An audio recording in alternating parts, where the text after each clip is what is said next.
Hi guys, আমি একটু আজকে রান্না করছি চিলি কষা আর পরোটা। আমি প্রথমে 400 গ্রাম মতো মাংস নিয়েছি, ধুয়ে নিয়েছি, লেবুর রস আর আপনার 1 চামচ চিলি সস, সোয়া সস আর টমেটো কেচাপ মাখিয়ে নিয়েছি। একটুখানি সাদা তেল মাখিয়ে নিয়েছি আর কড়া গরম করে আমি পেঁয়াজ আর ক্যাপসিকাম দেখুন ভেজে নিচ্ছি। পেঁয়াজ ক্যাপসিকাম ভাজা হয়ে গেলে এতে টমেটো দেব, টমেটো দেওয়া হয়ে গেছে, টমেটোটা ভেজে নেব। নিয়ে এতে রসুনকে আমি থেতো করে দিয়েছি,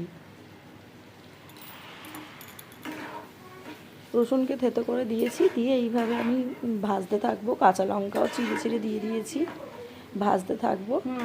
ভাজা হয়ে গেলে এতে 1 চামচ জিরে গুঁড়ো, 1 চামচ হলুদ গুঁড়ো, 1 চামচ কাশ্মীরি লঙ্কার গুঁড়ো আর আদা বাটা দিয়ে ভালো করে কষিয়ে নেব।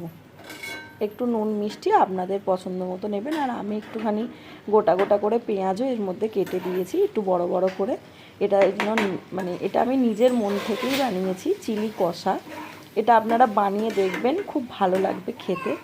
হ্যাঁ, আমিও করেছিলাম, খুব টেস্টি হয়েছিল, রঙটাও খুব সুন্দর এসেছিলো। এবার আমি চিকেনগুলো দিয়ে দিলাম। এগুলো সব বোনলেস চিকেন আছে। আমি 400 গ্রাম মতো নিয়েছি। এবার আপনাদের যেরকম পরিমাণ সেই মতো নেবেন। দেখুন কি সুন্দর কালার আসছে।